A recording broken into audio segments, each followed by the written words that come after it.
नमस्कार दोस्तों।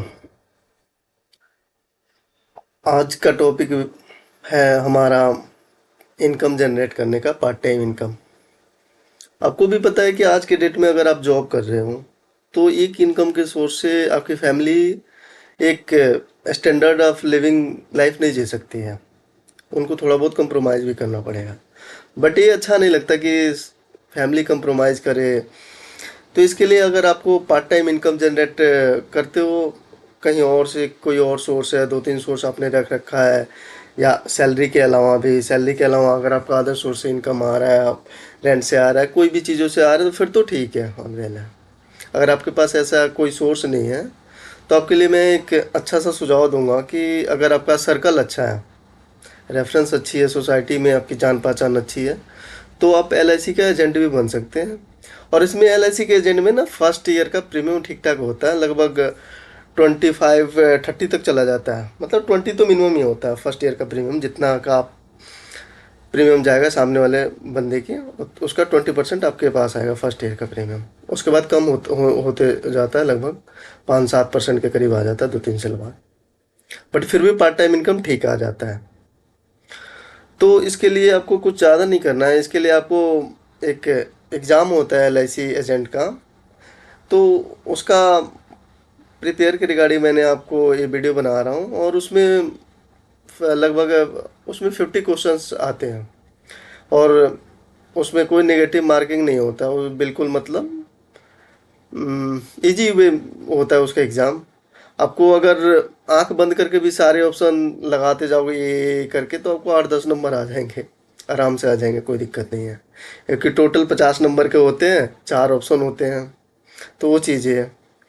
अब इसका क्या मैं आपको, अगर आप कॉमर्स बैकग्राउंड के हैं या फाइनेंस फील्ड से, तो आपके लिए तो बिल्कुल ईजी है। आप किसी और फील्ड के हैं तो फिर आपको सिंपल वे में एक मैं एडवाइस ये दूंगा कि टोटल 50 नंबर के क्वेश्चन आते हैं।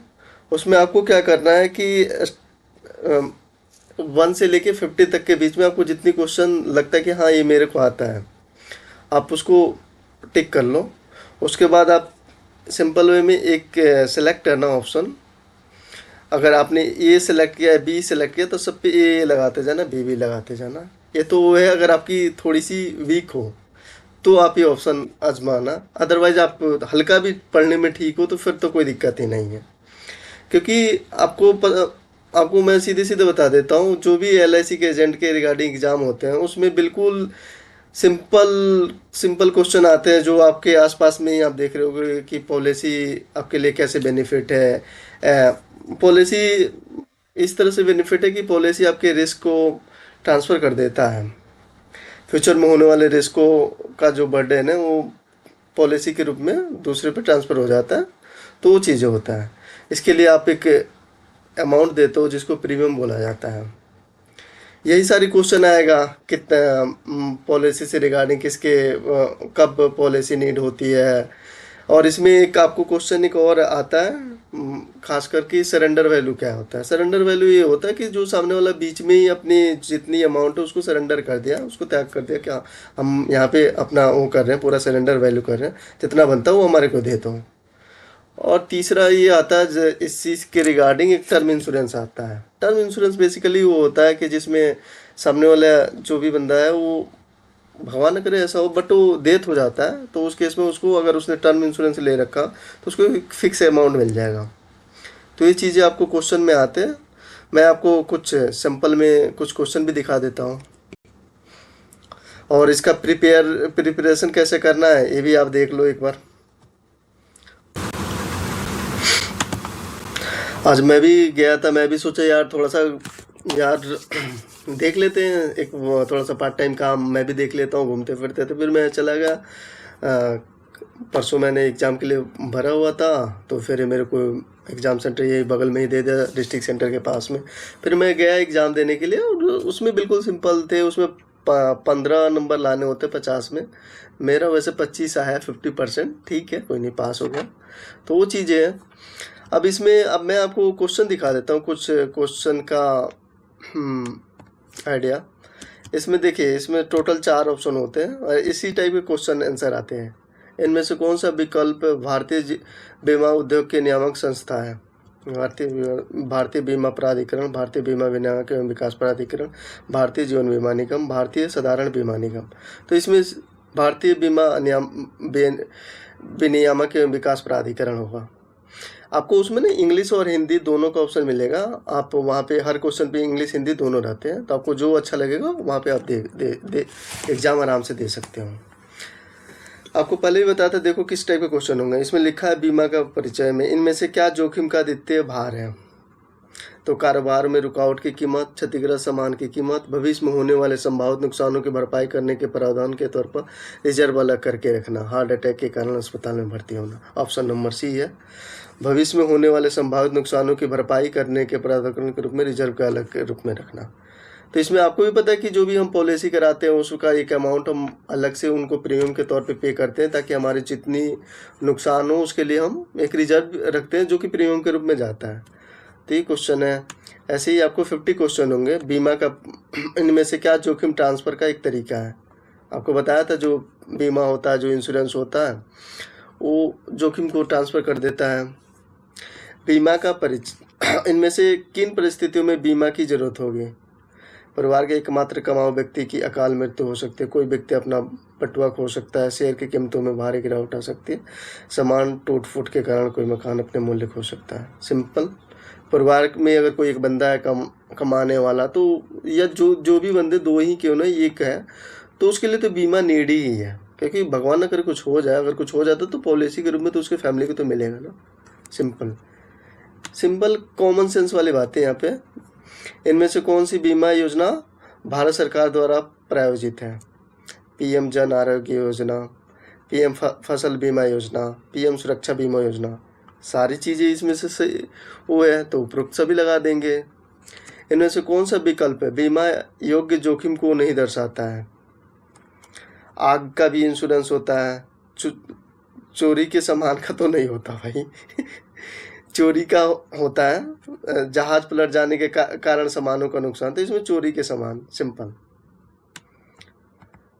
वैसे बीमा के सिद्धांत, घुड़सवारी में हुई एक दुर्घटना के बाद गीली जमीन पर पड़े रहने के कारण श्री पिंटू को निमोनिया हो जाता है। निमोनिया में श्री पिंटू की मौत हो जाती है। मृत्यु का आसान कारण क्या है? आप देख सकते हैं।